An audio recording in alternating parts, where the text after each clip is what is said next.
Prema's kitchen ಕ್ಯಾಲೋರೀಸ್ಗೆ ಸ್ವಾಗತ. ನೋಡಿ, ಇವತ್ತು ಆರೋಗ್ಯಕರವಾಗಿರುವಂಥ ಒಂದು ಉಂಡೆ ಮಾಡಿ ತೋರಿಸ್ತಾ ಇದ್ದೀನಿ. ಯಾವುದಪ್ಪ ಅಂದರೆ ಗೋಧಿ ಉಂಡೆ, ಗೋಧಿ ಹಿಟ್ಟಿಂದು ಉಂಡೆ ಮಾಡಿ ತೋರಿಸ್ತಾ ಇದ್ದೀನಿ. ತುಂಬ ಚೆನ್ನಾಗಿರುತ್ತೆ. ಇದು ಆರೋಗ್ಯಕ್ಕೂ ಅಷ್ಟೇ ಒಳ್ಳೆಯದು. ತುಪ್ಪ ಆಗಲಿ ಎಣ್ಣೆ ಆಗಲಿ ಏನನ್ನು ನಾನಿಲ್ಲಿ ಬಳಸಿಲ್ಲ. ಬೆಲ್ಲ ಹಾಕಿ ಗೋಧಿ ಹಿಟ್ಟು ಹಾಕಿ ನೋಡಿ, ಎಷ್ಟು ಮೃದುವಾಗಿ ಅಷ್ಟೇ ಚೆನ್ನಾಗಿ ಬಂದಿದೆ. ಹೇಗೆ ಮಾಡೋದಂತೇಳಿ ನೋಡ್ಕೊಂಬರೋಣ ಬನ್ನಿ. ಇಲ್ಲಿಗೆ ನಾನು ಒಂದು ಪಾತ್ರೆ ಇಟ್ಕೊಂಡಿದ್ದೇನೆ. ನಾನು ಸ್ವಲ್ಪ ದೊಡ್ಡ ಸೈಜ್ ಇಟ್ಕೊಂಡಿದ್ದೀನಿ, ಅದು ಮುಂದೆ ಬೇಕಂತ ಹೇಳಿ. ನೋಡಿ, ಒಂದೂವರೆ ಟೇಬಲ್ ಸ್ಪೂನ್ ಅಷ್ಟು ಕಪ್ ಎಳ್ಳನ್ನು ನೋಡಿ ಸಿಡಿಲಿಕ್ಕೆ ಸ್ಟಾರ್ಟ್. ಅದು ಸ್ವಲ್ಪ ಗ್ಯಾಸ್ ಕಡಿಮೆ ಇಟ್ಕೊಳ್ಳಿ. ಈಗ ಇದು ರೆಡಿಯಾಗಿದೆ, ತಗೊಂಡ್ಬಿಡ್ತೇನೆ ಫ್ರೆಂಡ್ಸ್. ನಾನು ನೋಡಿ ಅದೇ ಪಾತ್ರೆ ಇಟ್ಕೊಂಡಿದ್ದೀನಿ. ಅದಕ್ಕೆ 1 ಕಪ್ ಗೋಧಿ ಹಿಟ್ಟು ನೋಡಿ, 2 ಬೌಲು ಹಾಕಿದೆ. ಇಲ್ಲಿ ನೋಡಿ, 3/4 ಬೌಲ್ನಷ್ಟು ಕಡಲೆ ಹಿಟ್ಟು. ಇದನ್ನೀಗ ಎರಡನ್ನೂ ಸೇರಿ ನಾನಿಲ್ಲಿ ಹುರಿತಾ ಇದ್ದೀನಿ. ಇದಕ್ಕೆ ತುಪ್ಪಾದ ಏನನ್ನು ಸೇರಿಸಲ್ಲ ನಾನಿಲ್ಲಿ, ಹಾಗೆ ಹುರ್ಕೊಳ್ತಾ ಇದ್ದೀನಿ. ಗೋಧಿ ಹಿಟ್ಟು, ಕಡಲೆ ಹಿಟ್ಟು, ಇದು ಹಸಿ ವಾಸನೆ ಹೋಗಿ ತುಂಬ ಚೆನ್ನಾಗಿ ಪರಿಮಳ ಬರಬೇಕು, ಅಲ್ಲಿವರೆಗೂ ಹುರಿತೇನೆ. ಇದನ್ನು ಗ್ಯಾಸನ್ನು ಲೋ ಅಲ್ಲಿ ಇಟ್ಕೊಂಡು ಹುರ್ಕೊಳ್ಳಿ.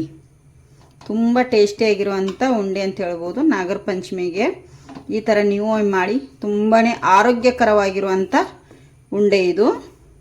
ಒಂದು 5 ರಿಂದ 6 ನಿಮಿಷದವರೆಗೂ ಇದನ್ನು ನಾನು ಲೋ ಅಲ್ಲಿ ಹುರ್ಕೊತೇನೆ. ನೋಡಿ, ಈಗ ಈ ಥರ ಹುರ್ಕೊಂಡಿದ್ದೀನಿ, ಕಾಣ್ತಿರ್ಬೋದಲ್ಲ ನಿಮಗೆ.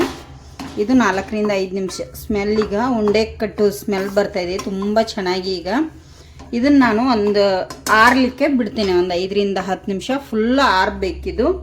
ಅಲ್ಲಿವರೆಗೂ ನಾನು ಇದನ್ನು ಏನು ಮಾಡಲ್ಲ, ಆರಿದ ನಂತರ ನಿಮಗೆ ತೋರಿಸ್ತೇನೆ. ನೋಡಿ, ಗೋಧಿ ಹಿಟ್ಟಿಲ್ಲಿ ಆರಿದೆ ಎಲ್ಲ, ಈಗ ಕಾಣ್ತಿರ್ಬೋದು ನೋಡಿ. ನಿಮಗೆ ಏನಾದರೂ ಹುರಿಯುವಾಗ ಸ್ವಲ್ಪ ಕಾಳಾದರೆ ಪಡಮಳಿ ಹಿಟ್ಟನ್ನು ಗಾಳಿಸ್ಕೊಳ್ಳಿ.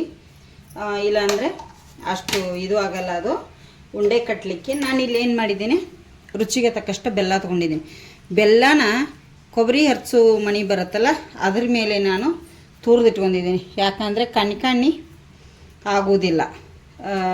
ಉಂಡೆ ಕಟ್ಟುವಾಗ ಕಣ್ಣಿ ಇರಬಾರ್ದು, ಅದು ಟೇಸ್ಟ್ ಕೂಡ ಆಗಲ್ಲ, ಚೆನ್ನಾಗಿರಲ್ಲ.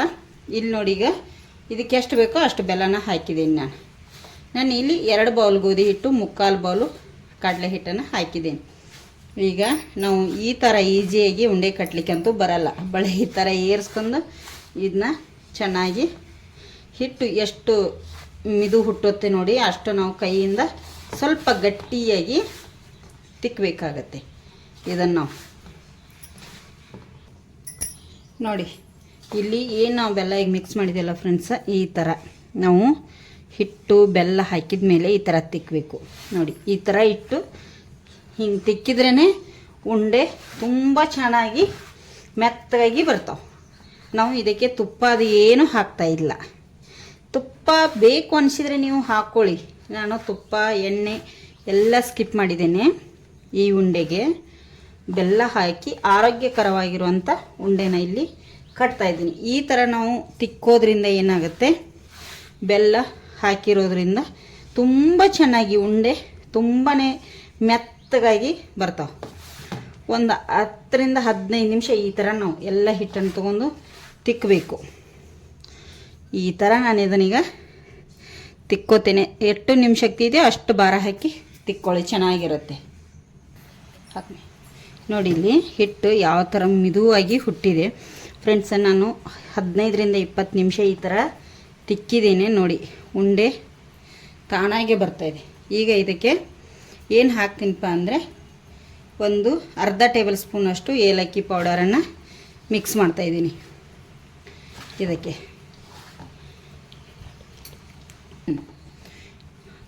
ನೋಡಿ, ಆವಾಗಲೇ ಏನು ಎಳ್ಳನ್ನು ಹುರಿದಿಟ್ಟಿದ್ನಲ್ಲ, ಆ ಎಳ್ಳು ನೋಡಿ, ಕಪ್ ಎಳ್ಳು ಹಾಕ್ಕೊಳ್ಳಿ. ಬಿಳಿ ಎಳ್ಳು ಹಾಕೋಕ್ಕಿಂತ ಕಪ್ ಎಳ್ಳು ಈ ಹಿಟ್ಟಲ್ಲಿ ತುಂಬ ಚೆನ್ನಾಗಿ. ನೋಡಿ, 1-2 ಸತಿ ಈ ಥರ ಪ್ರೆಸ್ ಮಾಡ್ಕೊಳ್ಳಿ. ಜಾಸ್ತಿ ಮಾಡಿದರೆ ಹಿಟ್ಟು ಆಗಿಬಿಡುತ್ತೆ ಅದು ಎಳ್ಳು. ಈಗ ಎಳ್ಳು ಹಾಕಿದ ಮೇಲೆ ಇದನ್ನು ಹಿಟ್ಟನ್ನು ಯಾವ ಕಾರಣಕ್ಕೂ ಕೈಲೇ ತಿಕ್ಲಿಕ್ಕೆ ಹೋಗ್ಬಿಡಿ.